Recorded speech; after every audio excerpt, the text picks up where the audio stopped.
Bio वाले बच्चे अब केमिस्ट्री का टेस्ट लेने जा रहे हैं। और जैसे कि आप सभी जानते हैं कि हमारा एवोल्यूशन जो हुआ है वो केमिकल से ही हुआ है। Carbon, hydrogen, nitrogen, oxygen, phosphorus, sulphur, इन्हीं सब चीज़ों ने मिलकर के पहले सेल बनाई होगी। सेल ने टिश्यू बनाया और टिश्यू ने ऑर्गन और ऑर्गन सिस्टम और ऑर्गेनिज्म बनाए होंगे। कोई बात नहीं, अब हम बात करने जा रहे हैं उन मॉलिक्यूल्स की जहाँ से शुरुआत हुई थी, है ना। बॉडी में पाए जाने वाले मॉलिक्यूल, लिविंग ऑर्गेनिज्म की बॉडी में पाए जाने वाले हर मॉलिक्यूल जो कि हमारे मेटाबॉलिक रिएक्शन में इन्वॉल्व होते हैं या कोई स्पेसिफिक प्रोडक्ट बनाते हैं, वो कहे जाते हैं बायोमॉलिक्यूल। हमारी डेली लाइफ के लिए, हमारी सेलुलर डिवीजन के लिए जो इंपॉर्टेंट केमिकल्स होते हैं, बॉडी बिल्डिंग के लिए जो इंपॉर्टेंट केमिकल्स होते हैं, वो सारे बायोमॉलिक्यूल्स कहे जाते हैं। तो लिविंग बॉडी को बनाने वाले और लिविंग बॉडी में होने वाली हर रिएक्शन में पार्टिसिपेट करने वाले मॉलिक्यूल्स को हम बायोमॉलिक्यूल्स कहते हैं। चलो आगे चलते हैं और शुरू करते हैं बायोमॉलिक्यूल्स के क्वेश्चन। इसमें आपको नीट का थोड़ा ट्विस्ट भी मिलेगा, टेस्ट भी मिलेगा, और उसको करते हुए हम चलेंगे। और इसके बाद होगी आपकी फिजियोलॉजी की कहानी। नहीं, पहले सेल होगा ना, जूलॉजी में फिजियोलॉजी शुरू होगी इस चैप्टर के बाद। चलो शुरू करते हैं। Given below two statements, statement 1 है, स्टेटमेंट 2 है। हाँ, मैं पोल नहीं करा रहा हूं, इसीलिए मैं क्या कर रहा हूं, फटाफट इसको आगे बढ़ा रहा हूं। Low temperature preserve the enzyme eight temporary inactive, ध्यान रखेंगे, इंपॉर्टेंट क्वेश्चन है। टेम्पररी इनएक्टिव स्टेट में जाता है जब लो मतलब फ्रीजिंग टेम्परेचर पे दे दो एकदम बर्फ होकर के एंजाइम ऐसा, और गर्म कर दोगे तो एकदम झुलस के एकदम गायब, खत्म। Denaturation of the protein at the high temperature, biological proteins की सबसे इंपॉर्टेंट बात होती है। तो पहला स्टेटमेंट तो सही हो गया, low temperature preserve the enzyme temporary inactive state, but high temperature destroy कर देता है एंजाइम एक्टिविटी, क्योंकि वो प्रोटीन है और वो डीनेचर हो जाता है। When the inhibitor closely resembles the substrate, it's molecular structure and inhibit the enzyme activity, it is called competitive inhibition. दोनों स्टेटमेंट सही हो जाते हैं, लेकिन एक दूसरे का कोई एक्सप्लेनेशन नहीं देते। लेकिन क्वेश्चन में पूछा है कौन फॉल्स कौन ट्रू, तो बस आंसर है दोनों सही है। Statement 1 and 2 both are true. तो आंसर बनाएंगे इस क्वेश्चन का बी। बहुत इंपॉर्टेंट है, एंजाइम से क्वेश्चन या प्रोटीन से क्वेश्चन आने की पूरी संभावना है, 100% पूरी संभावना है, मान के चले आएगा, किसी न किसी फॉर्म में जरूर आएगा क्वेश्चन। अगला सवाल आता है, protein imagined as a line. अगर हम linear structure of the protein देखें, एक लाइन की तरह से देखें, प्राइमरी स्ट्रक्चर देखें प्रोटीन का, left end represented at the first amino acid. अगर हम लेफ्ट एंड की बात करें तो ये है first amino acid, and the right and represent the last amino acid. लेकिन लिख ले भाई, यहाँ देखा, यहाँ लिख ले भाई, एन टर्मिनल तो होता है फर्स्ट अमाइनो एसिड। ये एन टर्मिनल लेफ्ट साइड में होता है जो फ्री NH2 को रिप्रेजेंट करता है, और सी टर्मिनल COOH को इंडिकेट करता है जो लास्ट अमाइनो एसिड होती है। ये खेला खेलने की कोशिश की गई है, एग्जाम में भी खेला जा सकता है, इसलिए ध्यान से पढ़ेंगे इस तरह के क्वेश्चन। स्टेटमेंट वाले क्वेश्चन बस ऐसे ही ट्विस्टेड होते हैं, बस कुछ और नहीं किया जाता, मतलब ये रॉन्ग हो गया। अडल्ट ह्यूमन हीमोग्लोबिन कंसिस्ट 4 सब यूनिट्स, 2 अल्फा एंड 2 बीटा। ठीक है, ये बिल्कुल सही है, तो ए फॉल्स हो जाएगा, स्टेटमेंट 2 ट्रू होगा, मतलब ये हो जाएगा ए ऑप्शन, ए फॉल्स और बी ट्रू है। तो आंसर बनाएंगे ए। बी का है लिखा हुआ हो, बोथ स्टेटमेंट ट्रू नहीं, बोथ स्टेटमेंट ट्रू नहीं है, इतना भी दिमाग नहीं लगाना है। चलो आगे चलते हैं। टर्पिनोइड्स, टर्पीन्स, मोनोटर्पीन्स, डाइटर्पीन्स, ये सब तो एनसीईआरटी के टेबल में दिया है, और इस टेबल से भी बहुत कई बार क्वेश्चन पूछा है। Table from NCERT biomolecule, all tables अगर जाते जाते देख सकते हो तो देख लो, कोई दिक्कत नहीं, वैसे तो आपने पढ़ा ही होगा। मोस्ट महा इंपॉर्टेंट है क्वेश्चन, इससे हर साल पूछे जाते हैं।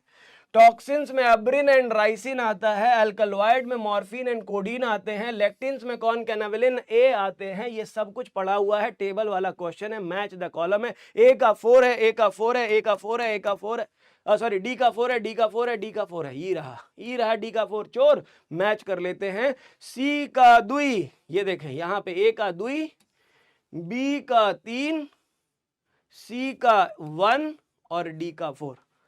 पहले एक वाला मैच कर लो, जो बेस्ट लगे उसको पकड़ लो और बाकी सारे मिला के देख लो, क्योंकि वो तो आपने पहले ही कर लिया ना, फटाफट पढ़ा हुआ है ना, भाट साहब ने पढ़ाया है ना, बहुत सही।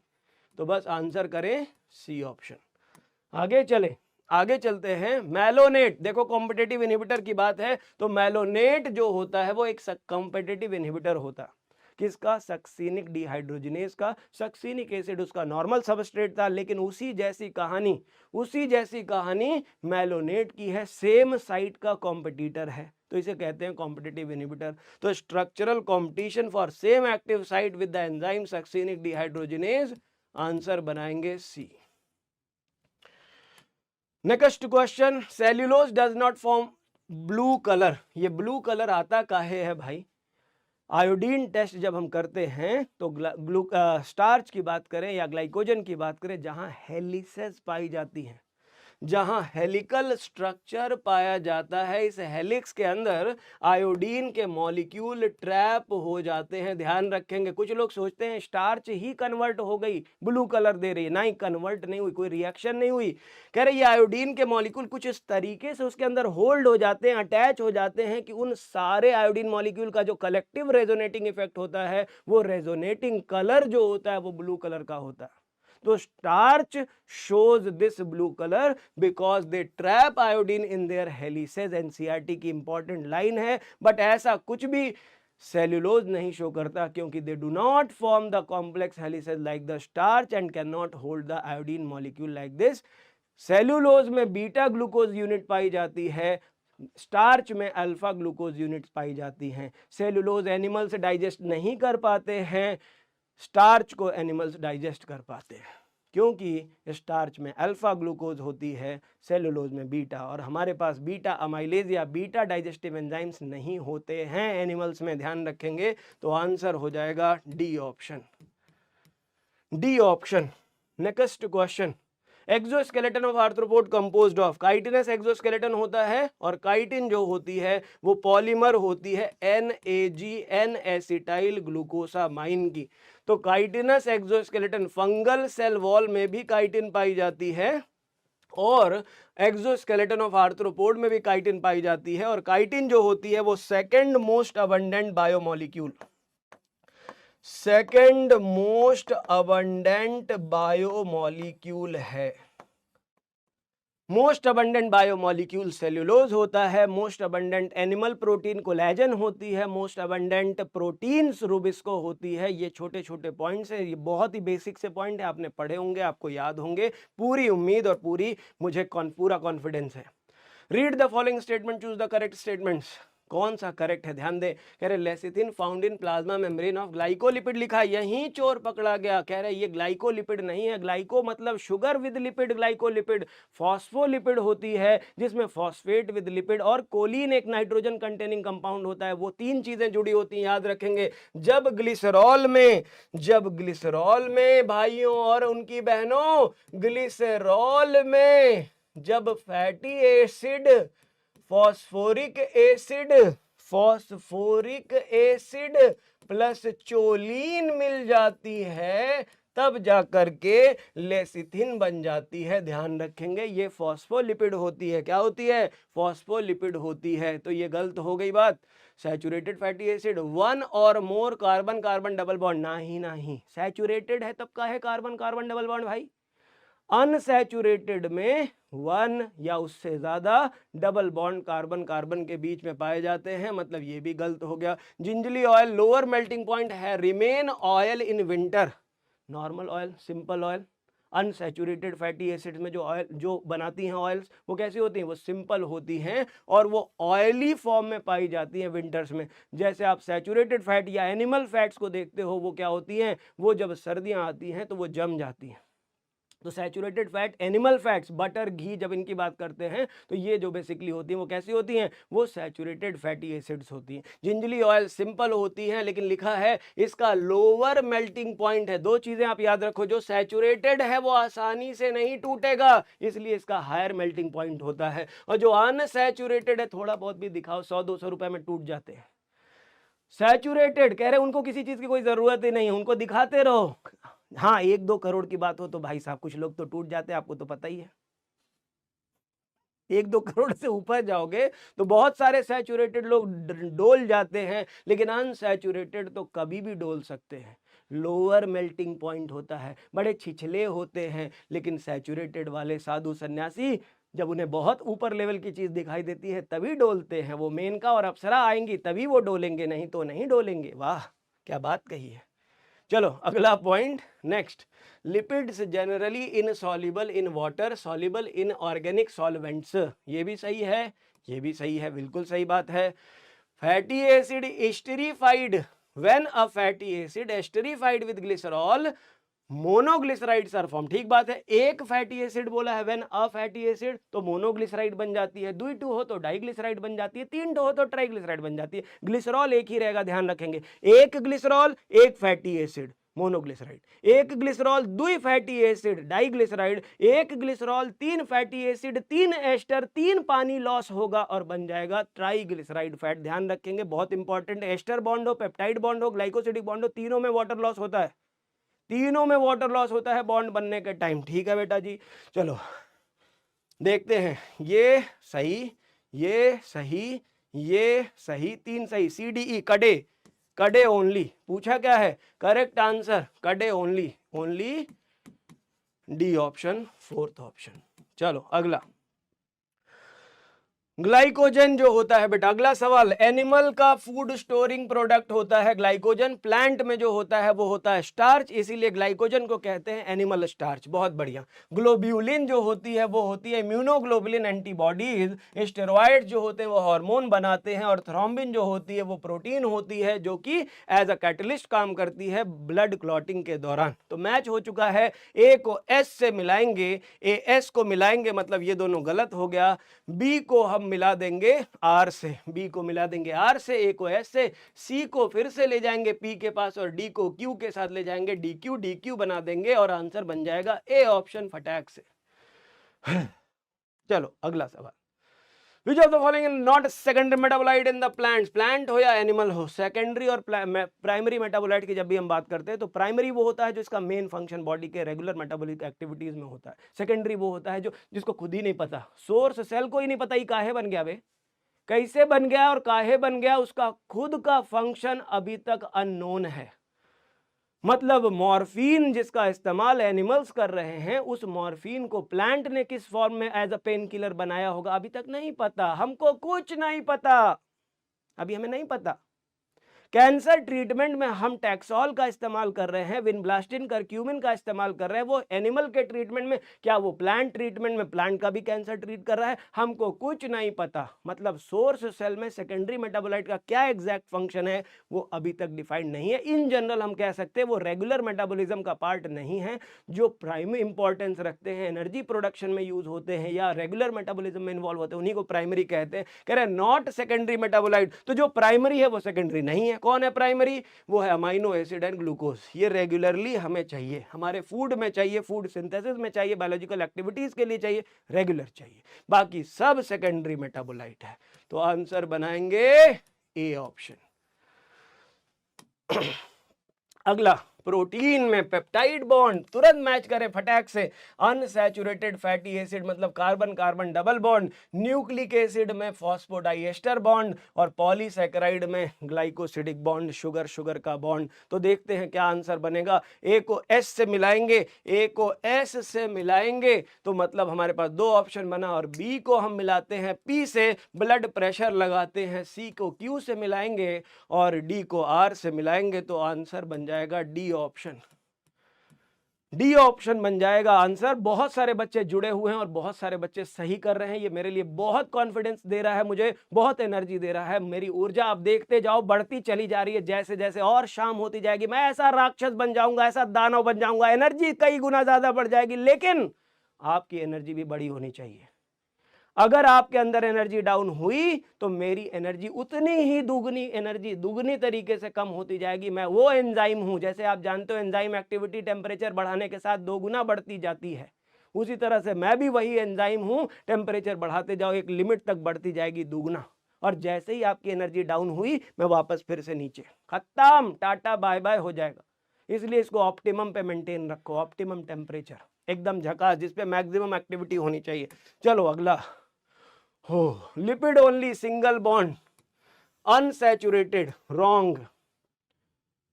Single bond saturated, double bond unsaturated. Lecithin phospholipid correct, try hydroxy propane glycerol, palmitic acid 16, arachidonic acid 20। का मजाक है बच्चों के साथ, ये दोनों गलत हो जाएगा, ऊपर वाला भी गलत हो जाएगा, तो बीसी, बीसी खाली बी और सी। ठीक है जी, तो आंसर हो जाएगा बी ऑप्शन। अब कुछ बच्चे कह रहे हैं सर सही भी बता दीजिए, उसमें जो गलत हो रहा है उसको भी सही बता दीजिए। देखो क्या है गलत, ये देखो ई का लिखा अनसैचुरेटेड, इसको सैचुरेटेड कर लो, इसको 16 कार्बन कर लो और इसको 20 कार्बन कर लो, सही हो जाएगा। हो जाएगा कि नहीं हो जाएगा? बहुत आसान है, बहुत है आसान है, आगे ले चलो, आग लगाते रहो ऐसे ही, बहुत बढ़िया।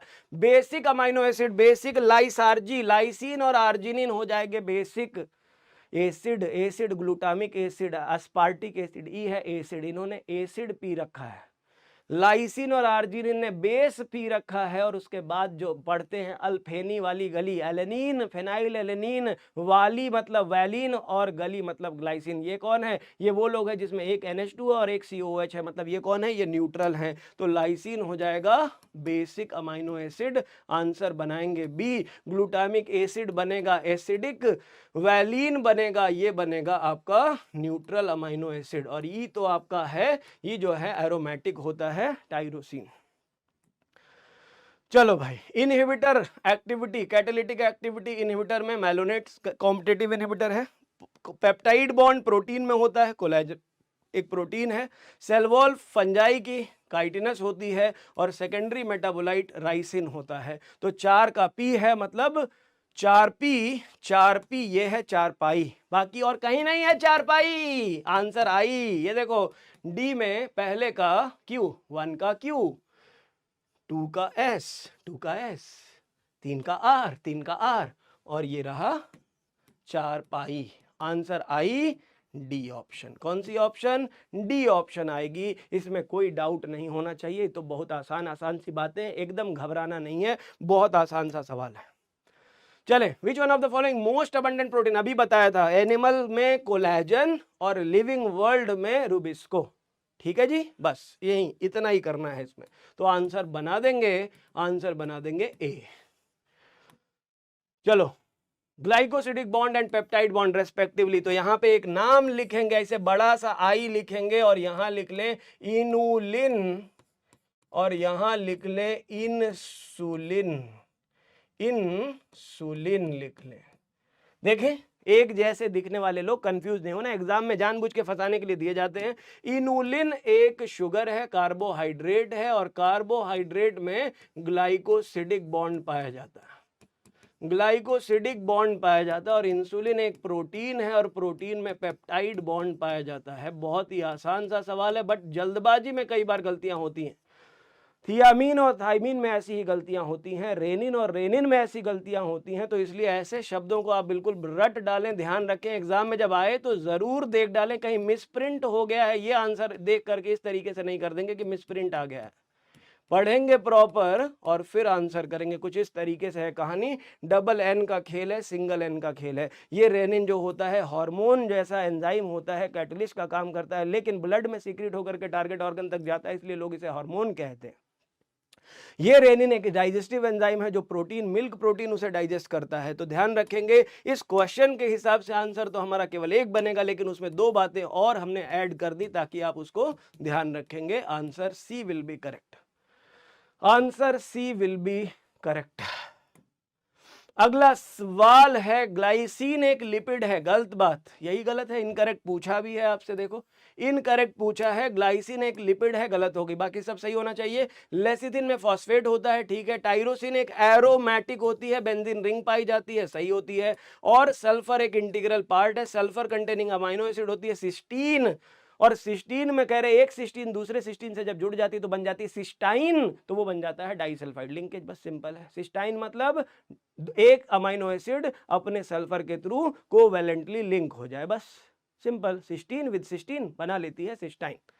तो इस क्वेश्चन का आंसर क्या बना? रॉन्ग पूछा है, इनकरेक्ट पूछा है, तो आंसर ए बनेगा, बिल्कुल करेक्ट बनेगा। आगे चलते हैं, विच of the following glucose transport, अरे भाई साहब मजेदार क्वेश्चन है। आप देखो सब तो ग्लूट है, सब तो ग्लूकोज ट्रांसपोर्टर है, ग्लूट 1 भी है, 2 भी है, 3 भी है, 4 भी है, तो फर्क क्या है भैया? तो सब ग्लूकोज ट्रांसपोर्टर होता है। बस याद रखेंगे ये जो ग्लूट 4 होता है ये इंसुलिन चाचा पे डिपेंडेंट होता है, इंसुलिन डिपेंडेंट होता है। बहुत इंपॉर्टेंट सवाल है, बाकी तीनों इंडिपेंडेंट होते हैं। है क्वेश्चन वही सिंपल एनसीईआरटी वाला ही, बस थोड़ा सा फर्क और थोड़ी सी जानकारी लेकर के। Enables glucose transport into the cell, ये कह रहे हैं ये सब वही काम करते हैं, लेकिन ये ट्रांसपोर्टर इंसुलिन के ऊपर डिपेंडेंट होता है, बाकी ट्रांसपोर्टर इंसुलिन इंडिपेंडेंट होते हैं। रट्टा मार लो, रट्टा मार। कह रहे ये है 4, मतलब ऐसे याद कर सकते हो, ग्लूट 4, ग्लूट 4 है ये। 4 मतलब 4 और 4 मतलब कार, 4 पहिया वाहन क्या है? Car. Cardiac muscle, cardiac muscle. और कह रहे जब कार खरीद ली, इतना पैसा, कह रहे औकात से ज्यादा महंगी कार खरीद लिया, तो हुआ क्या? ये बन गया सैड। क्या बन गया? सैड बन गया। क्या बन गया? ये हो गया सैड। सैड में S for skeletal muscle, ad for ad adipose tissue. क्या हो गया? Adipose tissue. तो कार के साथ सैडनेस आई जब ज्यादा पैसा खर्च हो गया तब। तो सीधा सीधा याद रख लें 4, कार्डियक स्केलेटल एडिपोज। ज्यादा रट्टा मारने वही सब ट्रिक से वैसे कोई फायदा होता नहीं, एग्जाम में हम बता दे रहे हैं कुछ नहीं है, कुछ याद नहीं आएगा। इतनी ट्रिक पढ़ लोगे कि ट्रिक याद करने के लिए ट्रिक बनानी पड़ेगी, इतनी ट्रिक पढ़ लो कि ट्रिक बनाने के लिए फिर नई ट्रिक बनाओ कि यार ये वाली ट्रिक किसमें थी? चंदू के चाचा ने चांदनी चौक पे चटनी चटाई थे, उसमें चटनी में च का क्या मतलब था, और वो चंदू के चाचा में च का क्या मतलब था। बनाते रह जाओगे ऐसी टेक्निक, कोई जरूरत नहीं है बेटा, कोई जरूरत नहीं है। सीधा सीधा खेला खेलो, आगे बढ़ते जाओ, इतना कुछ नहीं बनाने की जरूरत है। आंसर करो 4th ऑप्शन, बस खत्म, आगे बढ़ो, फट फट फट। कौन कैनाबिलिन? लेक्टिन्स होते हैं ये लेक्टिन है, एनसीईआरटी का एग्जांपल है। आंसर करो सीधा, सेकेंडरी मेटाबोलाइट है, सी ऑप्शन, कुछ एक्स्ट्रा और करने की जरूरत नहीं। ट्रिक पे ट्रिक बनाए जा रहे। ओ देखो नीट का सवाल आ गया, नीट का ऐसा खतरनाक सवाल बच्चे गलत करके आए थे, लेकिन जिन लोगों ने पढ़ा था, सही तरीके से समझाया गया था, उन्होंने समझ लिया कि जब भी कोई चीज टाइटली बाइंड होती है, कोफैक्टर जब जब टाइटली बाइंड होगा, कोफैक्टर चाहे मेटल आयन हो, चाहे कोएंजाइम हो, या कोई फैक्टर हो, लेनिंजर महान गॉड ऑफ बायोकेमिस्ट्री कही जाती है भाई साहब। बायोकेमिस्ट्री में कोई टच नहीं कर सकता उसको, लेकिन उस किताब में साफ साफ लिखा हुआ, यही सेम लाइन उठा के कॉपी पेस्ट पूछी थी, बच्चों ने कहा एनसीईआरटी में कुछ और लिखा है, एनटीए वालों ने सही माना जो लेनिंजर में लिखा है। ये वही क्वेश्चन का एग्जांपल है, आउट ऑफ एनसीईआरटी बट सही माना गया था। इसमें देखें जरा, कह रहे कोएंजाइम या मेटल आयन टाइटली जुड़ जाए, बस यही आपको याद रखना, यही क्लू है, यही आंसर है। टाइटली जुड़ेगा तो इसे प्रोस्थेटिक ग्रुप कहेंगे ही कहेंगे, बस।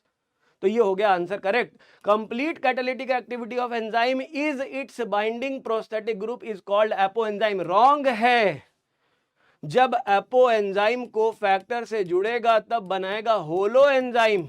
कह रहा है complete catalytically active enzyme with its bound prosthetic group is called, उसे क्या कहेंगे? उसे कहेंगे, क्या कहेंगे? क्या कहेंगे उसे होलो एंजाइम कहेंगे। तो ये कहानी क्या हो गई? रॉन्ग हो गई। पहला स्टेटमेंट सही हो गया, ए ट्रू बी फॉल्स। क्या कहेंगे? A true B false, B option हो जाएगा। ठीक है बेटा, समझ आ गया? क्लियर है बच्चों? बोलो भाई, समझ आ गया कि नहीं आ गया? ये क्वेश्चन समझ में आ गया सबको? ये क्वेश्चन अगर समझ आ गया हो तो आगे चलें। थम्स तो आप कर दो बेटा एक बार। कुछ इंपॉर्टेंट चीज बताएं, कुछ चीज एक्स्ट्रा बताई जाए, कुछ काम की चीज बताई जाए, कुछ अच्छी चीज बताई जाए, कुछ तो एक हंस हंस के कुछ, मतलब समझ रहे हो ना, थोड़ा एक माहौल बना दो, मतलब दिल उल जैसी चीज कुछ दिखाई दे तो मजा आएगा हमको, हैं? कुछ दिखे, थम्स अप ही, ऐसे खाली थम्स अप दिखा दो, ज्यादा मेहनत पड़ रही तो थम्स अप दिखा दो बस ऐसे। और ये बिल्कुल चिंता ना करें कि कहीं सर द्रोणाचार्य की तरह एकलव्य समझ के हमारा अंगूठा ना मांग ले। आज कुछ भी नहीं मांगेंगे, नीट के बाद ही मांगेंगे जो मांगेंगे वो।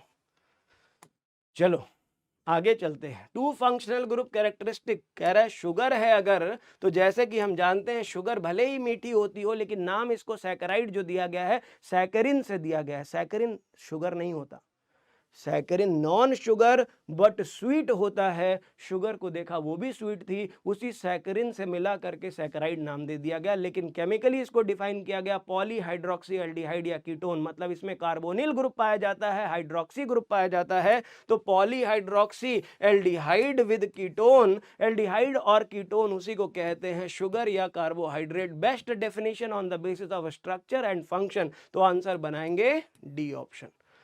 तो आंसर डी ऑप्शन बनेगा, बहुत बेहतरीन बनेगा।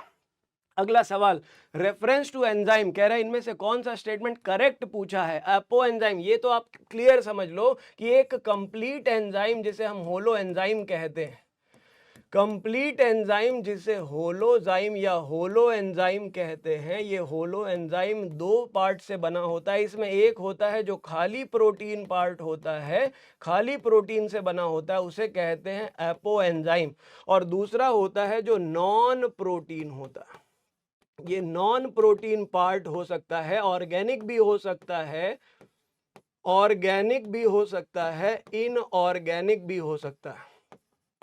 ये मेटल आयन भी हो सकता है या कोई ऑर्गेनिक कंपाउंड कोएंजाइम भी हो सकता है। लेकिन जब ये दोनों कह रहे अपो एंजाइम कह रहे टाइटली जुड़ा होगा जब, तो उसे कहेंगे प्रोस्थेटिक ग्रुप। क्या कहेंगे? Prosthetic group. जब लूज बाइंडिंग होगी तो उसे कोएंजाइम कहा जाता है यूजुअली। लेकिन जब कोएंजाइम भी टाइटली जुड़ जाए तो उसे हम प्रोस्थेटिक ग्रुप कहेंगे। बस इतना ही याद रखना है आपको। तो apoenzyme A plus cofactor coenzyme के फॉर्म में याद रखेंगे H equal to A plus C. तो देखें H equal to A plus C, H equal to A apoenzyme, cofactor है कोएंजाइम, जो लूजली इससे जुड़ा है तो उसे कोएंजाइम कह रहे हैं, टाइटली जुड़ जाए तो उसे हम प्रोस्थेटिक ग्रुप कहेंगे। आंसर बी बना लोगे। क्या बना लोगे? बी बना लोगे। नॉन पॉलीमेरिक मतलब कौन है ऐसा जो पॉलीमर नहीं बनाता? ये पॉली न्यूक्लियोटाइड है, ये पॉलीपेप्टाइड है और ये पॉलीशुगराइड है। ये बहुत सारे शुगर से बना होता है, ये बहुत सारी अमीनो एसिड से बना होता है और ये बहुत सारे न्यूक्लियोटाइड से बना होता है। ये अकेला ऐसा है जो पॉलीमराइज नहीं होता। आंसर बनता है डी ऑप्शन, डी ऑप्शन। तो यहां पे ये याद रखेंगे, बहुत इंपॉर्टेंट क्वेश्चन है। ट्राइग्लिसराइड मॉलिक्यूल बहुत ही सिंपल है, मैंने आपको बताया था। ग्लिसरॉल एक होगा और इससे 3 फैटी एसिड जुड़ी होगी, fatty acid 1, fatty acid 2, fatty acid 3, और इनमें से हर फैटी एसिड में से एक एक वाटर मॉलिक्यूल लॉस हुआ होगा। एस्टर बनाने के लिए एक वाटर मॉलिक्यूल लॉस हुआ होगा, तब जाकर के बनी होगी एक ट्राइग्लिसराइड फैट। इन सब के बीच में बॉन्ड बना होगा, एस्टर बॉन्ड। तो 1 glycerol 3 fatty acid triglyceride, 3 glycerol wrong, 1 glycerol 1 fatty acid monoglyceride, 3 glycerol wrong. तो केवल एक आंसर सही बनेगा, केवल एक ऑप्शन सही बनेगा, डी ऑप्शन। ये है एंजाइम के ऊपर सवाल, और ये वो सवाल है जो कि आपको डिफाइन करता है एंजाइम की एक्टिविटी का। यहाँ पे आप देखोगे ये एक प्लॉट किया है सबस्ट्रेट, इधर रिएक्शन प्रोग्रेस, इधर एक्टिवेशन एनर्जी। कह रहे जब सबस्ट्रेट कह रहे रिएक्टेंट को आपस में जितनी एनर्जी चाहिए उसे ट्रांजिशन स्टेट तक ले जाने के लिए, कह रहे ये वो पॉइंट है जिसे हम ट्रांजिशन स्टेट कहते हैं। ट्रांजिशन स्टेट जो कि हाईली अनस्टेबल स्टेज होती है, इस स्टेज तक ले जाने के लिए जब तक इसे जितनी एनर्जी की आवश्यकता होती है उसे कहते हैं एक्टिवेशन एनर्जी। जब एंजाइम आता है तो वो मिनिमाइज कर देता है एक्टिवेशन एनर्जी को। मतलब ए है वो रिएक्शन जहां एंजाइम है और बी वो रिएक्शन है जहां एंजाइम नहीं है। तो आप देख सकते हैं एक्सोथर्मिक रिएक्शन क्या बोला है इसमें और एंडोथर्मिक रिएक्शन क्या बोला है। एक्सो का मतलब वो जो प्रोडक्ट बना है उसने अपना सब कुछ लुटा दिया है, सारी ऊर्जा उसकी खत्म हो चुकी, थक गया है वो हमारी तरह। हम तो नहीं थकेंगे, हमने ग्लूकॉन डी ले लिया है। लेकिन अगर प्रोडक्ट बनते टाइम इसने अपनी एनर्जी लॉस कर दी है रिएक्शन के दौरान, उसे कहते हैं एक्सोथर्मिक। अगर यही एनर्जी लेवल सबस्ट्रेट की एनर्जी से हाई लेवल पे होती, सबस्ट्रेट से एनर्जी लेवल हाई होती, इसे कहते हैं एंडोथर्मिक। मतलब उसने एनर्जी और सिंथेसाइज करी, जैसे आपके विपू भैया ने अभी करी थी थोड़ी देर पहले, खूब सारी एनर्जी सिंथेसाइज करके बैठे हुए हैं बाहुबली की तरह, ऐसे कह रहे हैं आने का नंबर आ रहा है मेरा, अब मेरा नंबर आने वाला है, बस वैसे ही। तो एंडोथर्मिक मतलब ऊर्जा सुरक्षित की गई और एक्सोथर्मिक मतलब ऊर्जा लॉस की गई। तो कहानी में आंसर आ जाएगा आपका exothermic. A in presence of enzyme, A activation energy कम कर दी इसने, और बी में एक्टिवेशन एनर्जी क्या हो गई, एक्टिवेशन एनर्जी जो थी वो बिना एंजाइम के बहुत ज्यादा रिक्वायर्ड थी। तो आंसर बना लेंगे डी ऑप्शन, आंसर बनाएंगे डी ऑप्शन। अगला सवाल, which of the following least likely involved in stabilising the three dimensional, बहुत बहुत बहुत इंपॉर्टेंट क्वेश्चन है बेटा जी, बहुत इंपॉर्टेंट क्वेश्चन है, MIMP है, और ध्यान रखेंगे, कह रहा है least likely involved in the stabilising the three dimensional structure of the protein, protein के स्ट्रक्चर में क्या नहीं हो सकता है, इन सब में से क्या नहीं हो सकता है। तो आप देखो अपने आप समझ आ जाएगा। एस्टर बॉन्ड जो होता है लिपिड बनाने के काम आता है, लिपिड्स में पाया जाता है। कौन सबसे कॉमन है, पेप्टाइड बॉन्ड पाया जाता है, इसके अलावा इसमें पाए जाते हैं हाइड्रोजन बॉन्ड पाए जाते हैं, इलेक्ट्रोस्टैटिक इंटरेक्शन पाई जाती है, इसे आयनिक बॉन्ड कहते हैं, और ये हाइड्रोफोबिक इंटरेक्शन है जो वाटर रिपेलिंग साइट होती है। तो कुल मिलाकर के इसका आंसर बना लेंगे B option, ester bond. B option होगा, एस्टर बॉन्ड होगा। ये CDAB लगाने वाले बच्चे सावधान हो जाएं, सतर्क हो जाएं, क्योंकि ये आपको धोखा दे सकता है। एस्टर बॉन्ड प्रोटीन में नहीं पाया जाता, लिपिड में पाया जाता है, ध्यान रखेंगे। अगला सवाल, non proteinaceous enzyme, non protein enzyme, आप ध्यान रखेंगे, all enzymes are proteins, all enzymes are protein in nature but exception होता है, except some non protein enzyme जिनका नाम होता है राइबोजाइम्स कहते हैं। क्या कहते हैं, राइबोजाइम्स कहते हैं, RNA एंजाइम्स कहते हैं, राइबो न्यूक्लियेज P कहते हैं। आंसर बना लेंगे डी ऑप्शन, जो कि नॉन प्रोटीन एंजाइम होता है, non protein enzyme. Wrong statement, sucrose एक डाइसैकेराइड होती है, ठीक बात, सेलुलोज पॉलीसैकेराइड है, ठीक बात, यूरैसिल एक पाइरिमिडीन है, ठीक बात, लेकिन ग्लाइसिन सल्फर कंटेनिंग नहीं होती। ग्लाइसिन में अल्फा कार्बन के साथ एसोसिएटेड होता है, इधर COOH होता है, इधर NH2 होता है, और यहां R की जगह भी यहां पे R is replaced by H, R की जगह यहां H होता है, ध्यान रखेंगे। Neutral amino acid optically inactive होती है। इसका आंसर हो जाएगा डी ऑप्शन, डी ऑप्शन हो जाएगा आंसर, फोर्थ हो जाएगा ये डी ऑप्शन हो जाएगा। नेक्स्ट क्वेश्चन, इनकरेक्ट पूछा है, competitive inhibitor does not affect the rate of breakdown, incorrect पूछा है। याद करने वाला सवाल है एनसीईआरटी से, ये थोड़ा सा आपको एडवांस लेवल का क्वेश्चन मिल जाएगा। क्वेश्चन पूछा जा सकता है, पूरी गारंटी है इसकी कि पूछा जा सकता है, चांसेस है इसके, गारंटी तो नहीं कहना चाहिए, चांसेस है। इसमें केएम वैल्यू के बारे में पूछा गया, तो केएम वैल्यू आप ध्यान रखेंगे, जितनी ज्यादा एफिनिटी होगी केएम उतना कम होगा। जैसे मान लें ये नॉर्मल रिएक्शन है, ये नॉर्मल रिएक्शन है ए, अगर इनहिबिटर ऐड कर दिया जाए तो इस रिएक्शन में मान लो ये है बी, इनहिबिशन के बाद केएम वैल्यू जो नॉर्मल थी वो केएम वैल्यू यहां पे थी, लेकिन अभी क्या हुआ, कॉम्पिटिटिव इनहिबिशन के दौरान यही केएम वैल्यू यहां पे जा चुकी है। इसे कहते हैं केएम इनहिबिटर। ये वो वैल्यू है जिस वैल्यू पे आप देख सकते हो एफिनिटी, जब एंजाइम की एफिनिटी सबस्ट्रेट को लेकर के कम हो जाती है, जब एंजाइम और सबस्ट्रेट की जो एफिनिटी है वो कम हो जाती है, उसमें इनहिबिटर बीच में आ जाता है, तो वो एंजाइम सबस्ट्रेट की एक्टिविटी को स्लो डाउन कर देता है, इसलिए केएम वैल्यू इंक्रीज कर जाती है, डिक्रीज नहीं करती। आप ध्यान रखेंगे, आंसर यहां पे हो जाएगा डिक्रीज नहीं इंक्रीज केएम वैल्यू हो जाएगा। Answer B will be correct, answer B will be correct. Any issue, everything is okay, चलो भाई बढ़िया। Chitinous exoskeleton formed by polymerisation of NAG N acetyl glucosamine, बहुत बार पढ़ लिया इसलिए इस पे ज्यादा फोकस नहीं है, एक बार बस फिर से रीडिंग कर ले, बस इसको आगे गुजरने दे, अपने आंखों के सामने से गुजरने दे इसे। कह रहा है एंजाइम एक्शन से not correct, malonate competitive inhibitor होता है, ठीक है, substrate bind enzyme activity active site से बाइंड करता है, addition of succinic does not reverse the inhibition of succinic dehydrogenase by malonate. ये देखें, कह रहा है addition of succinate does not, ये रॉन्ग हो जाएगा। मतलब आप जितना सबस्ट्रेट बढ़ाते जाते हैं कंपटीशन में, कॉम्पिटिटिव इनहिबिटर्स में एंजाइम फिर से अपना Vmax गेन कर लेता है, एंजाइम एक्टिविटी फिर से अपने Vmax पे चली जाती है। मतलब याद रखेंगे, कॉम्पिटिटिव इनहिबिशन में Vmax सेम रहती है और Km वैल्यू इंक्रीज कर जाती है, और नॉन कॉम्पिटेटिव इनहिबिटर में Vmax डिक्रीज कर जाती है, लेकिन Km वैल्यू सेम रहती है। बस ये 2 पॉइंट का रट्टा मार ले और कुछ करने की जरूरत नहीं है। लास्ट मोमेंट पे इस चीज को समझने की आपको कोई जरूरत नहीं है, बस आप इसको याद कर लें। तो रॉन्ग पूछा है, आंसर लिख लेंगे third option, C option wrong है। अगला सवाल, नॉन रिड्यूसिंग कार्बोहाइड्रेट कौन है, ये आपको याद करना पड़ेगा। नॉन रिड्यूसिंग कौन होता है, इसमें से आप देखेंगे सुक्रोज नॉन रिड्यूसिंग है, फ्रक्टोज रिड्यूसिंग होता है, माल्टोज रिड्यूसिंग होता है, लैक्टोज रिड्यूसिंग होता है।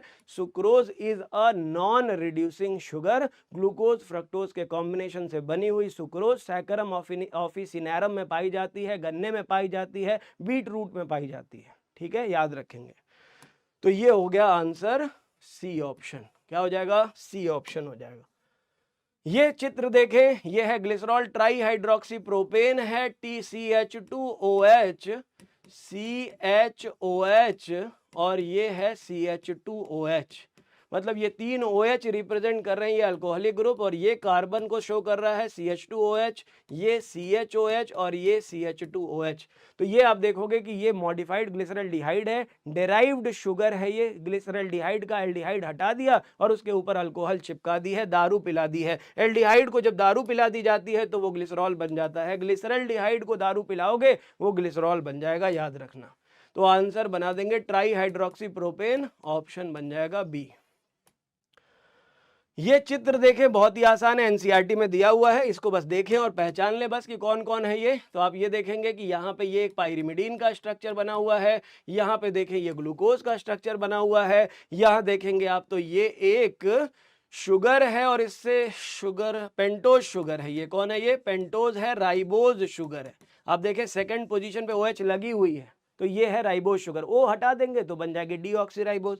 और ये आपको एडेनिन जैसा स्ट्रक्चर दिखाई दे रहा है, ये एनसीईआरटी का बना हुआ है, एडेनिन है ये। तो अगर आप देखें पायरिमिडीन में यूरेसिल होती है ए, तो मतलब ये तो गायब ही हो गया, 2 ऑप्शन सही है इसमें से। अब कह रहे हैं बी ग्लूकोज है, बी ग्लूकोज है, बिल्कुल सही, तो इसका मतलब ये गलत हो गया। सी राइबोज है, ये सही हो गया। डी एडेनिन है, तो हमारा आंसर बिल्कुल सही हो गया, आंसर बिल्कुल सही हो गया, ए ऑप्शन। क्या हो गया, ए ऑप्शन सही हो गया।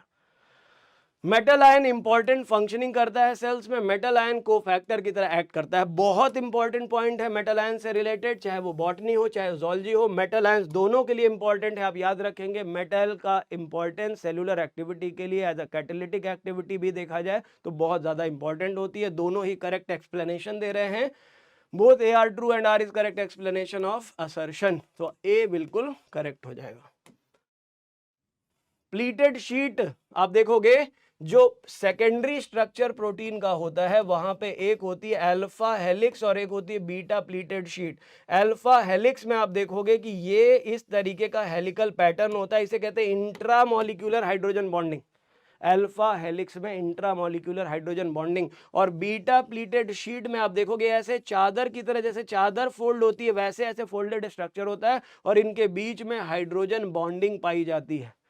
इसमें आप देखोगे इस तरह का स्ट्रक्चर जो इस तरह का फोल्ड बनाता है, इसको आप एक्सटेंडेड स्ट्रक्चर्स में आप देखोगे कि काफी स्पेशल एक्सटेंडेड शीट की तरह ये काम करता है, फ्लेक्सिबल होता है, मैक्सिमम एक्सटेंशन को शो करता है, और इनके अंदर इंटरमॉलिक्यूलर हाइड्रोजन बॉन्डिंग पाई जाती है। मतलब ये दोनों स्टेटमेंट सही हैं, एक दूसरे को एक्सप्लेन नहीं कर रहे हैं, एक्सप्लेनेशन करेक्ट नहीं है, लेकिन ये दोनों ही A and R true but not the correct explanation. तो आंसर लिखेंगे बी ऑप्शन बिल्कुल करेक्ट।